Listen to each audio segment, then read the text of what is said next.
अस्सलाम वालेकुम। प्रोग्राम दो राय के साथ मैं हूं असद रहीम खान। मेरे साथ किसी तारुफ के मोहताज नहीं, सीनियर तजियाकार इम्तियाज़ गुल साहब। इम्तियाज़ साहब बहुत बहुत शुक्रिया शो में शामिल होने का। आज प्रोग्राम के पहले हिस्से में बात करेंगे वज़ीर आज़म इमरान खान साहब की पहला दौरा कराची की, जहां उन्होंने आज भरपूर दिन गुजारा। कराची शहर के मसाइल को जांचने और उनके हल के लिए एक आला सतह के इजलास की सदारत भी की। उसके अलावा शजरकारी मुहिम और डैम्स की फंडिंग के लिए भी मैदान में नजर आए। अगर माजी की बात की जाए तो मुल्क के साबिक वज़ीर आज़म तो उत्तर के साथ तवातुर के साथ शहर कायद के दौरे भी करते रहे और मसाइल के हल के लिए वादे भी, मगर कई दहाइयाँ गुजरने के बावजूद शहर के मसाइल जूं के तूं हैं। शहर में कचरे के ढेर से लेकर साफ पानी की कमी, अमन व ईमान का ख़राब सूरत हाल हमेशा से बुनियादी मसाइल ये रहे हैं। मुल्क की मईशत में रेड़ हड्डी समझे जाने वाले शहर के ख़राब हालात के पीछे क्या अवामल कार फरमा हैं, और हालिया हुकूमत जैसे कराची ने एक बड़ा मैंडेट दिया है कि इस शहर के दरीना मसाइल हल कर पाएगी कि नहीं कर पाएगी, उस पर बात करेंगे। और उसके अलावा वज़ीर आज़म ने कराची में बसने वाले बंगालियों और अफ़गानों को उनके हकूक़ देने की भी बात की, उस हवाले से भी गुफ्तगू करेंगे। इम्तियाज़ साहब, अगर हम शुरू करें सर इमरान खान साहब की बात से, मैं और आप सुन लेते हैं उन्होंने एग्जैक्टली कहा क्या आज। मैं इन सबको कहता था कि कराची तहरीक इंसाफ का शहर है। कराची की ओनरशिप किसी के पास नहीं थी, और इसलिए जब कराची आहिस्ता आहिस्ता नीचे गया तो सारे पाकिस्तान अफेक्ट हुआ इससे। कराची के लिए आज हमने फैसला किया, हम रिसाइकलिंग प्लांट लगाएंगे। फिर हमने डिसैलिनेशन प्लांट हमने फैसला किया वो लगाने का प्राइवेट पब्लिक पार्टनरशिप में। हमने फिर ट्रांसपोर्ट के लिए जो रेलवे है उसको लोकल यानी कराची के अंदर रेलवे का हम इंशाल्लाह स्टॉप्स करेंगे ताकि लोगों के लिए ट्रांसपोर्ट में आसानियां पैदा हो। पहली दफा कराची का एक मास्टर प्लान बनाएंगे। 2 महीने और हम देंगे इसके ऊपर। हम ये जो वेस्ट डिस्पोजल और ये जो सारी गंदगी है, क्योंकि ये है प्रोविंस की जिम्मेदारी, अगर 2 महीने के अंदर काम ना हुआ तो इंशाल्लाह फेडरल गवर्नमेंट प्रोविंशियल गवर्नमेंट के साथ पूरा जोर लगाएगी कि हम इन्वॉल्व होंगे इसमें कि कराची का जो उनकी इस वक्त जिम्मेदारी है, हम ये वेस्ट डिस्पोजल का पूरा एक कॉम्प्रिहेंसिव प्लान बनाएं। इम्तियाज़ साहब, इसमें 2 सवाल बनते हैं सर। अगर सबसे पहले हम कॉन्टेक्स्ट की बात कर लें, 2018 के इंतखाबात में कई बार कहा गया कि क्योंकि मुत्तहिदा कौमी मूवमेंट इतनी ज़्यादा तकसीम हुई थी तो ये एक तारीखी मौका था एक थर्ड पार्टी के लिए कि वो कराची में कामयाब हो पाए। लेकिन तवक्कुआत से भी ज़्यादा जो मुत्तहिदा कौमी मूवमेंट का मरकज़ कहा जाता था कराची शहर, वहाँ PTI भरपूर मैंडेट से कामयाब हुई। जब इमरान खान साहब कहते हैं कि हम ये साबित करेंगे कि जी ये तहरीक इंसाफ का शहर है, आप सर कितने कॉन्फिडेंट हैं कंसिडरिंग ये सिंध हुकूमत के दायरे में आता है? वहाँ डिवोल्यूशन का हाल सर आपके सामने है, ना हुकूमत करते हैं ना किसी को करने देते हैं। कई बार तनकीद इन पे की गई थी मुस्लिम लीग नवाज की जानिब से, अब शायद PTI को भी वही दिन देखने को मिले। क्या लगता है आपको सर? नहीं, हुकूमत तो वो कर रहे हैं, ठीक है, काफ़ी अरसे से कर रहे हैं, लेकिन जाहिर है जिस मकसद के लिए है वो मकसद पूरा नहीं हुआ है। आप देखें कि 2013 से 2018 के दरमियान सूबे सिंध को 1600 अरब रुपए का तरक्याती बजट मिला वफाक से जी। लेकिन अगर सिर्फ कराची को आप देख लें, जो वज़ीर आज़म साहब कह रहे थे कि वो कचरे का ढेर बना रहा है कितने अरसे से, और वो रस्सा कशी चल रही थी पीपल्स पार्टी और MQM के दरमियान। MQM खुद अखाड़ पछाड़ का शिकार थी। तो मेरा ख्याल है जो वज़ीर आज़म साहब बात कर रहे हैं उनका इशारा ये है कि पीपल्स पार्टी उनकी जमात का एजेंडा है अवाम पे मरकूज़, अवामी मसाइल पे मरकूज़, और ख़ास तौर पे फिर एक ऐसा शहर जो कि पूरे पाकिस्तान के लिए जहाँ से कोई 70% आपका कारोबार भी उधर ही से होता है, 70% टैक्सेस वहाँ से आते हैं, कि उसके मुताबिक उस शहर को तरक्की देना। जो भी जी शऊर पाकिस्तानी है उसकी ख्वाहिश होगी। ख़ुद हमारी ख्वाहिश है कि जहाँ आज दुबई और अबू धाबी जैसे जो इलाके हैं वो बन गए हुए हैं, बड़े जंक्शन या हब्स बन गए हुए हैं, कराची को इसकी जगह होना चाहिए था।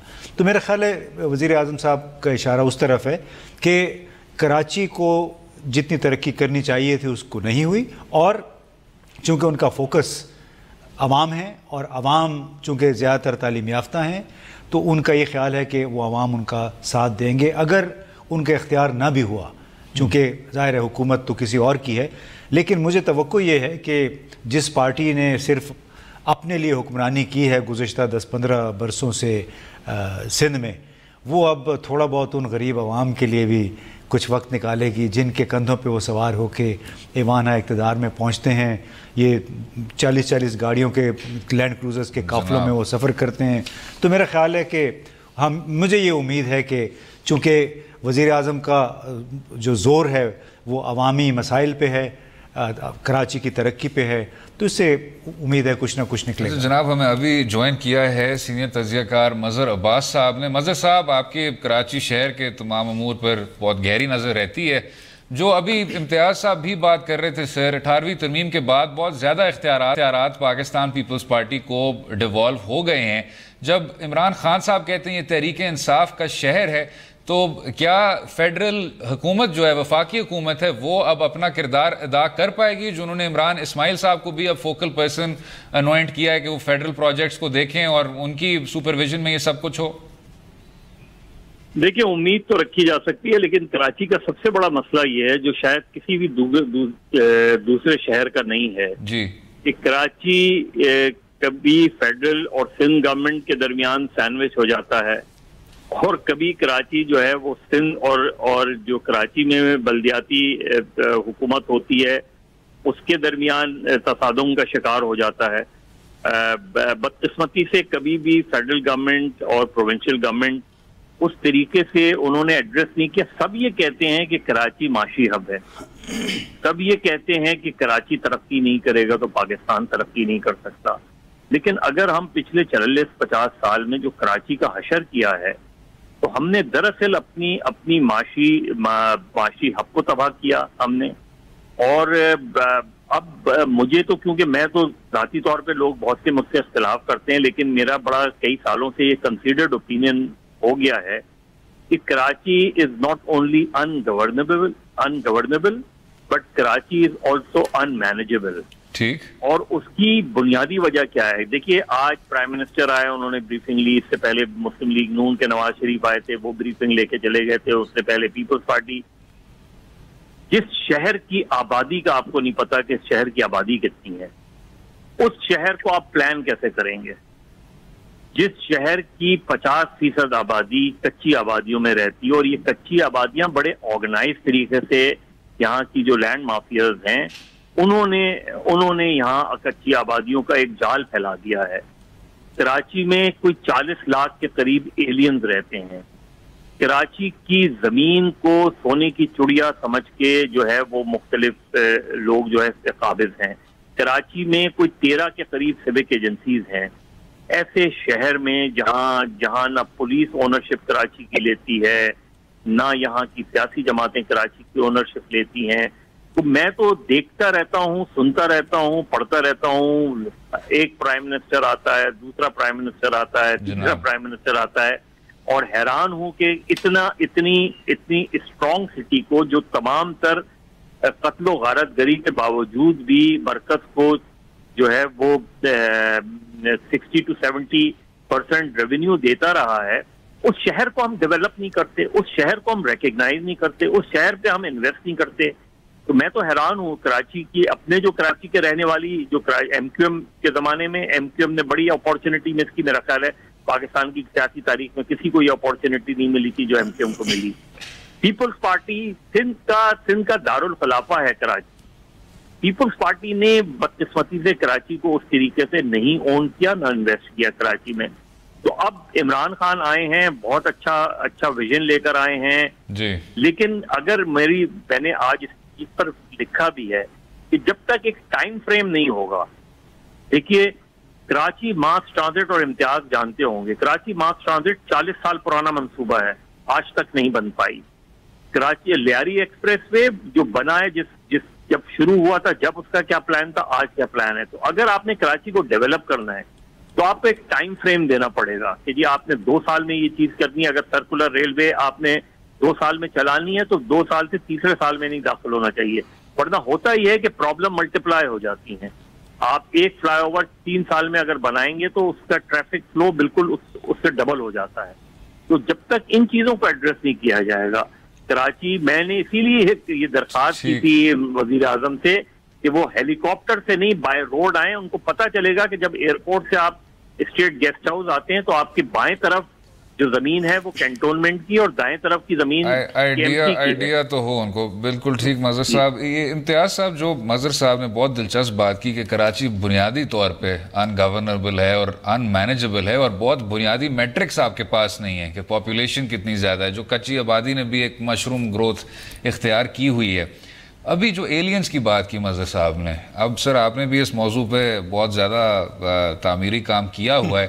बंगाली और अफगान जो आपके वहाँ सेटल्ड हैं, रेफ्यूजीज़ या एलियंस या जो भी आपने एक्सप्रेशन इस्तेमाल करना है, इमरान खान साहब के करीब वो शहरी हैं और उनको शहरियत कन्फर करनी चाहिए। ये क्या एक वाटर शेड है कि नहीं? मेरा ख्याल है ये बहुत बड़ा वाटर शेड है। ठीक, हमने 2003-04 में अक़वाम मुत्तहिदा के साथ मिल के एक सर्वे किया था, वो पूरे पाकिस्तान में हुआ था, तो उसमें कुछ हिस्सा हमारा भी था।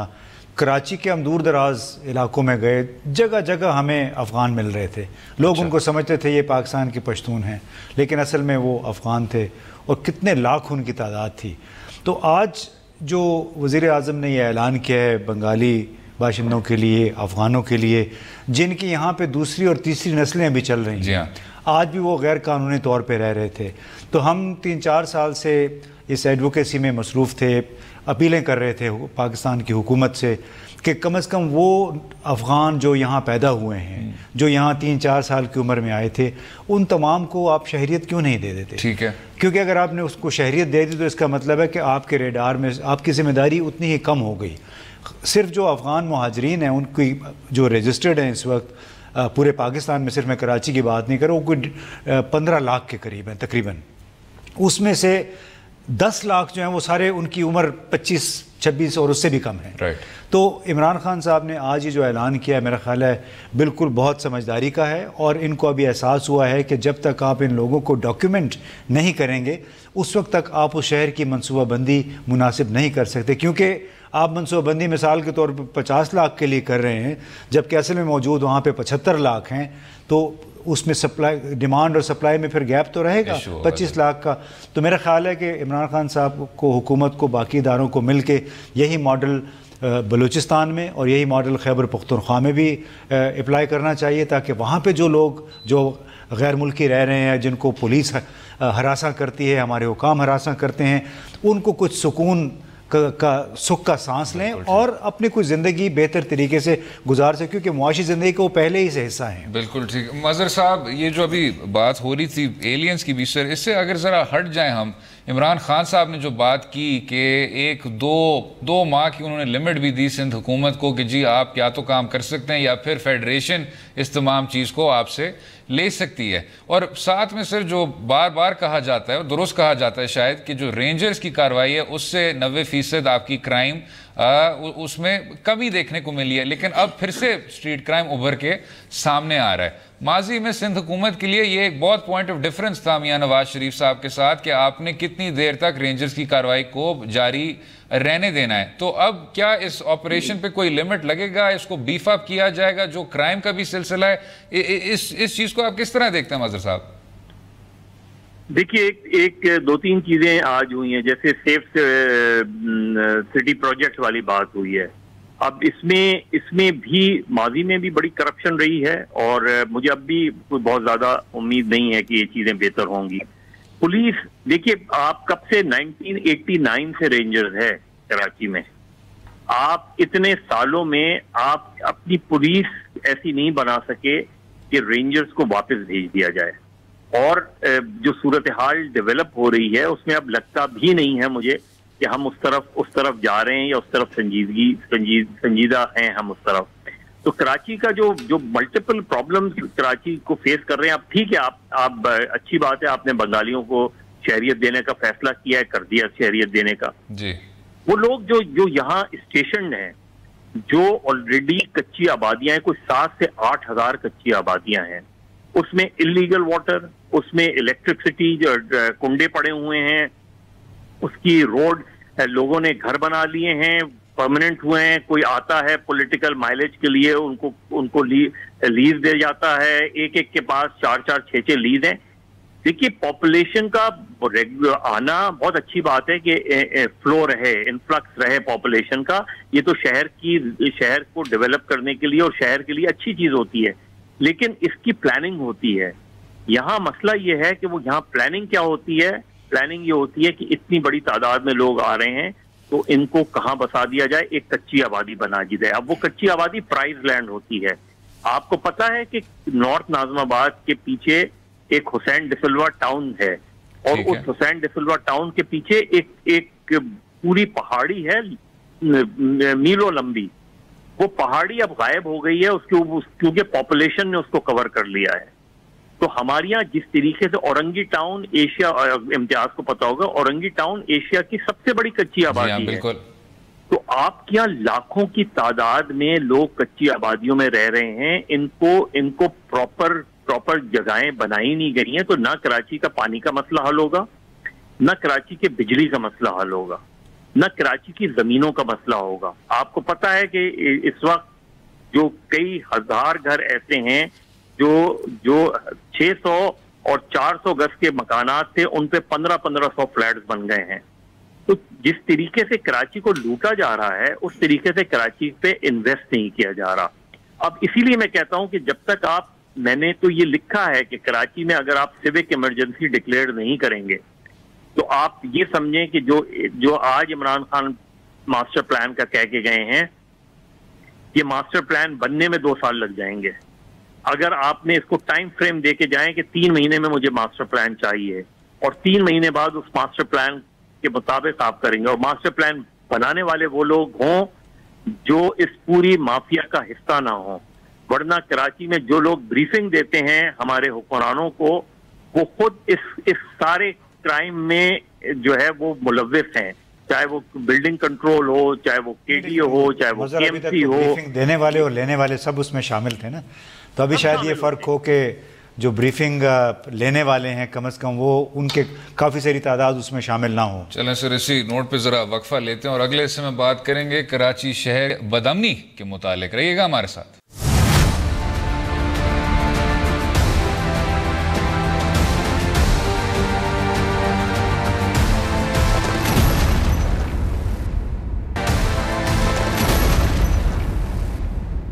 वेलकम बैक टू दो राय। नौ मुंतखब वज़ीर आज़म इमरान खान साहब के दौरा कराची की बात हो रही थी और कराची शहर की बदअमनी पर बात हो रही थी। हमारे साथ मौजूद हैं इम्तियाज़ गुल साहब और मज़हर अब्बास साहब। इम्तियाज़ साहब, अभी मज़हर साहब ने एक और another very interesting expression, civic emergency का आप ऐलान कर दें, क्योंकि जैसे आपने अभी ऑफ स्क्रीन भी यही बात हो रही थी कि ये कराची शहर अब ला इलाज से ला इलाज होता जा रहा है। एक तो सर उस सिविक इमरजेंसी के क्या एलिमेंट्स होने चाहिए अगर आप उस चीज़ से इत्तफाक करते हैं, लेकिन आगे बढ़ते हुए ये हमारी सियासी जमातों की कितनी ज़्यादा नाकामी है, बेशक वो मुत्तहिदा कौमी मूवमेंट हो, पाकिस्तान पीपल्स पार्टी हो, और दूसरी जानिब जो अस्करी कार्रवाई पे हम बहुत ज़्यादा फोकस करते हैं कि ये be all and and all है, अगर हम ऑपरेशन करते हैं तो उसके साथ साथ सर्जरी नहीं होती। अब फिर से बात ये हो रही है कि जी 90% कमी आई है क्राइम में, लेकिन सर क्या यही सिलसिला जारी रहेगा? सेक्शन 144 आप लगाते रहेंगे, रेंजर्स आते रहेंगे, अभी हज़ारों लोग को आप अंदर करेंगे, ना उनकी चार्जशीट का कुछ पता चलता है, ना हमारे पास स्टेटिस्टिक्स हैं। इस बात की तय क्या होनी चाहिए सर? देखिए, मेरा ख्याल है सबसे पहले तो ये बात जहन में रखनी चाहिए कि कराची कोई अकेला नहीं है। आप मनीला देख लें, अल सल्वाडोर जो ब्राज़ील का रियो डी जनेरो है, इस तरह के बहुत बड़े शहर हैं, मुंबई है। क्राइम, स्ट्रीट क्राइम इन तमाम जगहों पे होता है। कच्ची आबादियाँ इन तमाम बड़े शहरों में हैं। मैं ख़ुद रियो डी जनेरो में मैंने देखा, उसको फवेला वहाँ पे कहते हैं, ऐसी पहाड़ियाँ, और वहाँ पे हर किस्म का क्राइम होता है, हर किस्म का नाजायज़ काम होता है, और आप उनको छेड़ नहीं सकते। ये इशू नहीं है। इशू ये है कि जो एक शहर है उसके अंदर जो नज़्म व ज़ब्त लाने की ज़िम्मेदार क़ुव्वतें हैं वो उसमें मुखलिस हैं कि नहीं, वहाँ पे कानून पे अमलदारी होती है कि नहीं, और जो कानून वहाँ पे लागू है क्या वो मौजूदा हालात के मुताबिक है कि नहीं। तो उसमें बहुत सारे फैक्टर हैं। सबसे पहले तो हम कल भी बात कर रहे थे कि जब तक आपको बुनियादी क्रिमिनल जस्टिस सिस्टम ठीक नहीं होगा, जब तक यहाँ पे पुलिस को जदीद तकाज़ों से हम आहंग नहीं किया जाएगा, ये रेंजर्स वहीं पे रहेंगे। अभी मेरे ख्याल है मज़हर साहब शायद आपको ज़्यादा तफसील बताएं कि कौन जो पुलिस ऑर्डर 2002 था उसके ख़िलाफ़ था, किस तरह उन्होंने वहाँ पे ख़त्म करवाया, बलूचिस्तान में ये ख़त्म करवाया गया था।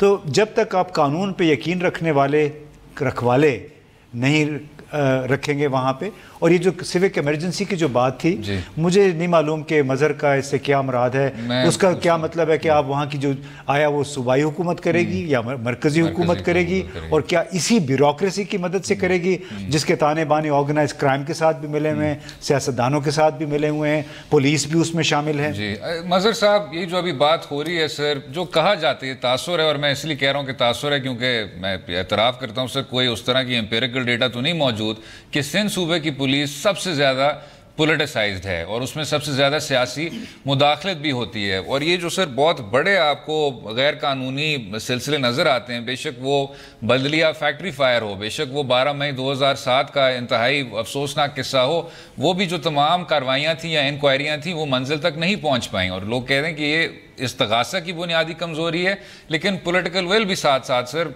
आपको नहीं देखने को मिलता।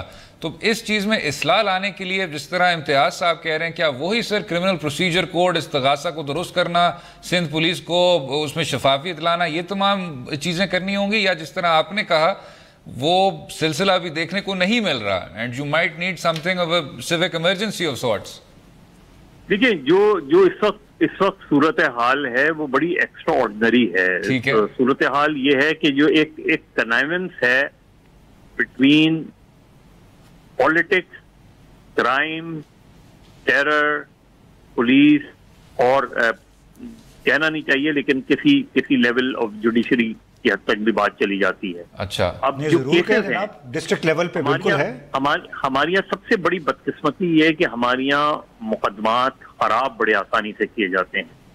यानी जो मुकदमा जिस मुकदमे को चाहे आप सियासी बना लें और जिस मुकदमे को चाहें आप गैर सियासी बना लें, और उसका नतीजा ये होता है कि उसका सबसे बड़ा फायदा जो है वो मुल्ज़मान को पहुंचता है। और मैं आपको मिसालें दे सकता हूं, यानी मुझे डायरेक्टली एक उस वक्त के पुलिस चीफ ने कहा था कि एक जज का मर्डर हुआ था और उसने कहा कि हमने लोग पकड़ लिए थे, लेकिन उस वक्त के जो चीफ मिनिस्टर थे, ये 90s की बात है, उस वक्त के जो चीफ मिनिस्टर थे उन्होंने फोन करके मुझसे कहा कि इसमें 3 पीपल्स पार्टी के लड़कों को भी इन्वॉल्व कर दो क्योंकि हमारी पीपल्स पार्टी से लगी हुई है। उसने कहा कि मैंने समझाने की कोशिश की कि इससे पूरा केस खराब हो जाएगा। तो उस चीफ मिनिस्टर का उनका कहना यह था कि तुम्हें प्रमोशन चाहिए या तुम्हें मुकदमे की कंप्लीशन चाहिए। और ये मैं लातादाद मुकदमात आपको बता सकता हूं कि जो खराब किए जाते हैं और उसका पर्पज यही होता है कि इसको आप सियासी अंदाज में लटका दें और उसके बाद ना वो मुकदमे का फैसला होता है, और फैसला भी होता भी है तो वो मुल्ज़मान के हक में चला जाता है। तो ये साहब इस गठजोड़ को तोड़ा किस तरह जाए? देखिए, इसको अगेन मैंने वही कहा कि ये एक इतना सीरियस प्रॉब्लम है। यानी मैं डेवलपमेंट की इसको ब्रीफली बता दूं। देखें, कराची में डेवलपमेंट का पीरियड कौन था जिसमें हमें लगा पीरियड? मुशर्रफ पीरियड। क्यों?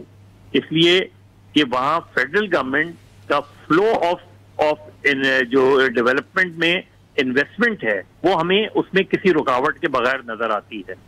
और इसीलिए 2002 से 2005 तक की जो आप डेवलपमेंट देखें कराची की, तो वो आपको बाकी अजवार के मुकाबले में मुख्तलिफ नजर आएगी, क्योंकि उन्होंने लोकल बॉडीज के थ्रू फाइनेंशियल सपोर्ट हासिल की। और यही चीज जब प्रॉब्लम है कि पुलिस ऑर्डर 2002 आया जिसकी अभी इम्तियाज बात कर रहे थे, तो पॉलिटिकल गवर्नमेंट ने आगे, हालांकि मुशर्रफ के अपने पीरियड में भी 2002 को डैमेज कर दिया गया था, वो आज भी पाकिस्तान में पुलिस रिफॉर्म का सबसे अच्छा बेहतर कानून है।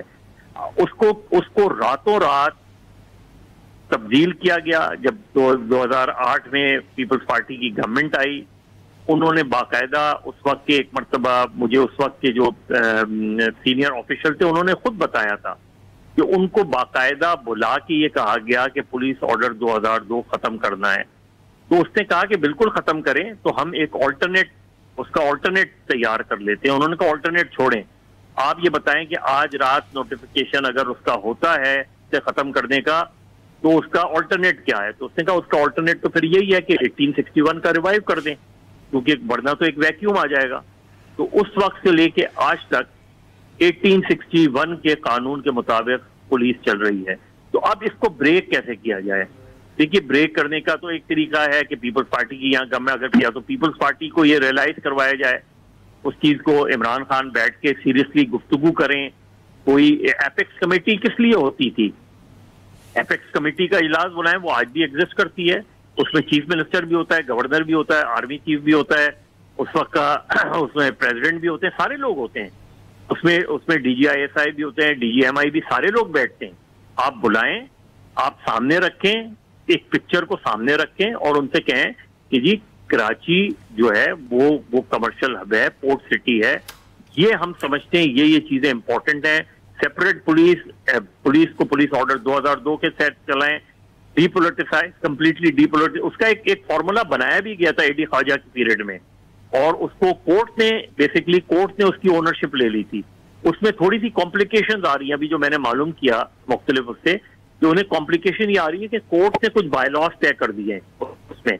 तो एपेक्स कमेटी की मीटिंग बुलाएं प्राइम मिनिस्टर इमरान खान। ठीक मजहर साहब, क्योंकि हमारा सर जरा वक्त कम हो रहा है। इम्तियाज साहब, अगर सर एक मुख्तसर फाइनल कमेंट, जो अभी ये आई नो एक बहुत वसी अब ये कैनवस बन गया है, लेकिन सर आपकी जो राय, फाइनल थॉट्स ऑन कराची, और फिर हम सर आगे चलते हैं। जी, कराची देखें, अब मेरा ख्याल है सियासतदानों समेत तमाम लोगों का शहर है, उसमें अच्छे वेल मीनिंग सियासतदान भी हैं, और मेरा ख्याल है जो मज़हर ने बात की कि वज़ीर आज़म को चाहिए कि चाहे वो MQM है चाहे पीपल्स पार्टी, उनके साथ मिल के उसको गवर्नेबल बनाने की कोशिश करें। ये कोई नामुमकिन नहीं है, सिर्फ आपको ट्वीकिंग करनी होगी पूरे सिस्टम की, और बुनियादी तौर पे CRPC और पुलिस को सबसे पहले अगर ठीक करके पुलिस को आज़ाद कर दिया जाए तो मैं समझता हूँ उससे कुछ बेहतर नताइज हासिल हो सकते हैं। बिल्कुल ठीक। मज़हर अब्बास साहब, बहुत शुक्रिया सर शो में शामिल होने का और हमें अपनी कीमती राय से आगाह करने का। अगले हिस्से में बात करेंगे, मुल्क में रिकवरी यूनिट्स कायम किए जा रहे हैं, खसूसी मुआवन भी तकर्रर किए जा रहे हैं कि किसी ना किसी तरह से मुल्क की जो लूटी हुई दौलत है वो किसी तरह से पाकिस्तान वापस लाई जाए।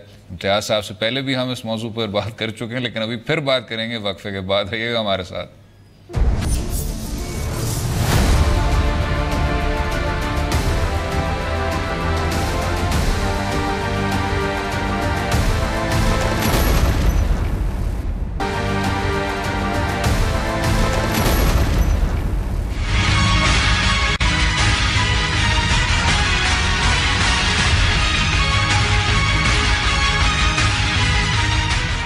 वेलकम बैक टू दो राय। इस हिस्से में बात करेंगे पाकिस्तान तहरीक इंसाफ की हुकूमत की एक और अहम कदम की। उस मामले पर एक टास्क फोर्स उन्होंने कायम किया है, यानी लूटी हुई रकम की वापसी। उसके लिए मुख्तलिफ इकदामात और कवानीन पर काम शुरू कर दिया गया है। उस हवाले से वजारत कानून ने बैरून ममालिक से फाइनेंशियल जुराइम और मेगा करप्शन में मुलव्वस पाकिस्तानियों के खिलाफ सबूत इकट्ठे करने के लिए एक मुसवदा भी तैयार कर लिया है। अब देखना यह है कि ऐसे इकदामात कितने काबिल अमल हो सकते हैं, क्योंकि यह मामला दूसरे मुल्कों के कवानीन से भी जुड़ा है। इस मौजू पर भी इस हिस्से में बात करेंगे। इम्तियाज साहब, फर्स्टली अपॉलॉजी सर, मैं जानता हूँ कि ये जो मौजू है ये बार बार आपके सामने रख दिया जाता है और फिर मुख्तलिफ एंगल से हम कोशिश करते हैं इसको कवर करने के लिए, लेकिन आपकी खिदमत में सर खसूसी मुआवन मिर्ज़ा शहजाद अकबर साहब की ज़रा बात सुन लेते हैं।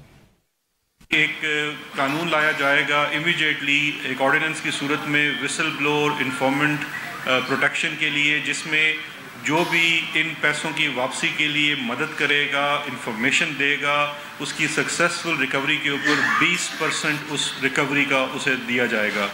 सर देखें, बहुत सख्त कोशिश की जा रही है और मैं अगर वो बात फिर से दोहराऊं कि माजी में भी कोशिश की, परवेज़ मुशर्रफ साहब ने की, 2000 में मियां नवाज शरीफ साहब ने भी कहा कि जी एक ऑल्दो अब उनकी बात थोड़ी सी आयरॉनिक लगती है कि कुछ करप्ट लोग हैं, उन्होंने हमारा पैसा बाहर रखा हुआ है। आसिफ अली जरदारी साहब के दौर में चीफ जस्टिस इफ्तिखार चौधरी साहब ने बहुत ज़ोर लगाया कि किसी तरह से पीपल्स पार्टी की हुकूमत वो स्विस लेटर लिख दे। आगे से सर जो स्विस हुकूमत का जो बयानिया था वो बहुत ज़्यादा कॉन्फिडेंस इंस्पायरिंग नहीं था। अभी हमने सिर्फ पार्लिमानी ग्रुप की भी सारी बात डिस्कस की जब वो इसहाक डार साहब की वापसी की बात कर रहे थे। चलें, वो तबादले की और एक्सट्रेडिशन की बात हो जाएगी। लूटी हुई दौलत सर, ये चीज़ समझते हुए कि वाइट कॉलर क्राइम इंतहाई मुश्किल है, पकड़ना, ट्रेस करना, वो जो पेपर ट्रेल है वो किस तरह जाता है, कहाँ जाता है। अगर आप पैनामा पेपर्स की भी प्रोसीडिंग्स उठा लें सर, बहुत कुछ किया जा रहा था स्प्रेडशीट्स पे, और लोगों ने कहा कि जी चिट्ठियों पे ये काम हुआ करता था। तो सर वाइट कॉलर क्राइम, अब ये जो नासूर है सर, इससे किस तरह एक तो मुकाबला किस तरह करें, और रिकवरी, ये पैसा वापस किस तरह लाया जाए, अगर लाया जा सकता है। आपने खुद कानून पढ़ा हुआ, आपको मालूम है एक इतना आसान नहीं है। इमरान खान साहब ने इस पे लोगों की तवक्कुआत तो काफ़ी बढ़ा दी हैं।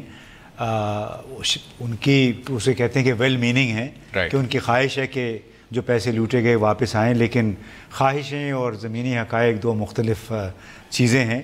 इसलिए कि चाहे वो बरतानिया है, चाहे अमेरिका है, चाहे स्विट्ज़रलैंड है, वो अपने मालियाती निज़ाम को नंबर 1 ख़राब नहीं करेंगे, क्योंकि उनके ऊपर फिर एतमाद उठ जाएगा। हालांकि बरतानिया में तो वो नया कानून भी आया ना, अनएक्सप्लेन्ड वेल्थ ऑर्डर, जिसके तहत आप हम भी जाके अपील कर सकते हैं, लेकिन मेरा ख्याल है कि उसमें से निकलेगा कुछ नहीं।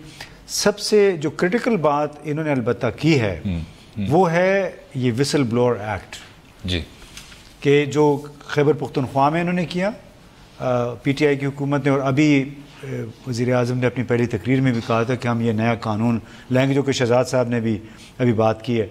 यही एक तरीका है कि आपके आसपास के लोग हैं, दोस्त अहबाब हैं, उनको पता होता है आपकी प्रॉपर्टी कहाँ पे है, वो आपको बता दे कि फ़लाँ जगह पे ये एक घर है, 2 घर हैं। जैसे हमें आपको पता है कि दुबई में जो बड़े प्रॉपर्टी टाइकून हैं उनके साथ वाला घर किसका है, साबिक एक सदर है उनका है।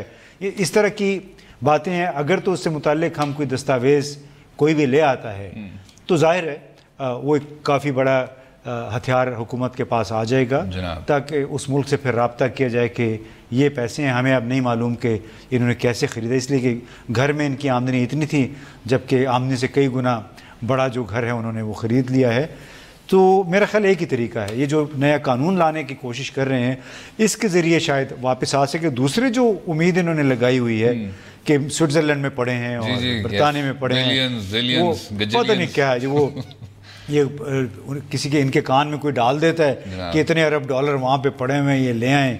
तो भोलपन में हमारे जो सरबराहान हुकूमत हैं वो भी एतबार करके आवाम के साथ भी वो शेयर कर लेते हैं, जो कि नहीं करना चाहिए। आप खामोशी से अपना काम करें और उसमें से जो मिल जाए तो 100 बिस्मिल्लाह। अच्छा सर, अगर हम इसकी मोरालिटी में अगर ना जाएं, मैं आपसे बिल्कुल इत्तेफाक करता हूँ, ये काम बहुत ज़्यादा मुश्किल है, लेकिन शायद हम पॉइंट्स दे सकते हैं कि जी नीयत साफ़ है, तामीरी काम, तामीरी चलें, तामीरी नीयत है, मुस्बत काम है, बेशक नाकाम भी हों।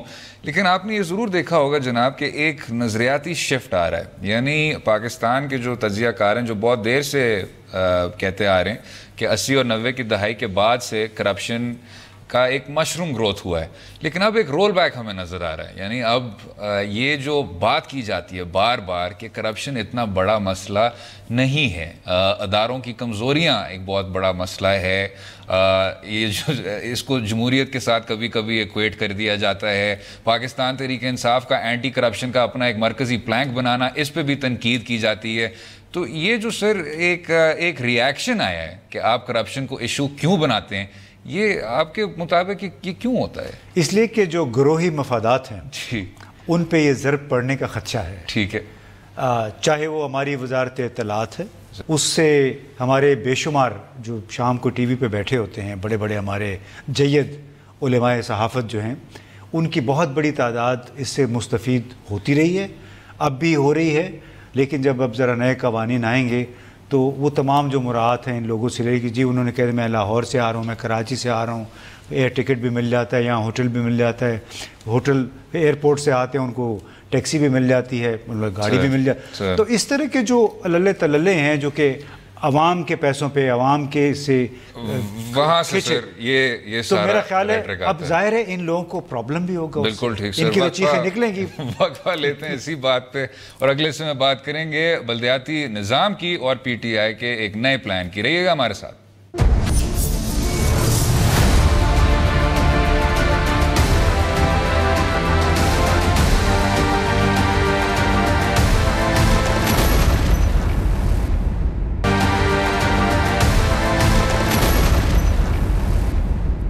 वेलकम बैक टू दो राय। आखिर में बात करेंगे बल्दियाती निज़ाम की। पाकिस्तान तहरीक इंसाफ ने बहुत ज़्यादा कोशिश की कि लोकल गवर्नमेंट्स को अहमियत दी जाए, और इसी सिलसिले में उनकी तारीफ भी की गई सूबाई कारकर्दगी के हवाले से। अब उसको भी अब तरजीह दी जा रही है। वफाकी तौर पर हुकूमत के क़याम के फौरी बाद एक टास्क फोर्स भी कायम की गई, और गुज़श्ता रोज़ होने वाले इस टास्क फोर्स के इजलास में वज़ीर आज़म ने सिफारिशात तैयार करने के लिए 48 घंटे का वक्त भी दिया है। अब देखना यह है कि ख़ास तौर पर पंजाब के बल्दियाती निज़ाम में पाकिस्तान तहरीक इंसाफ क्या तब्दीलियाँ ले आएगी, और अपोजिशन जमातों का इस हवाले से क्या रद्द अमल होगा।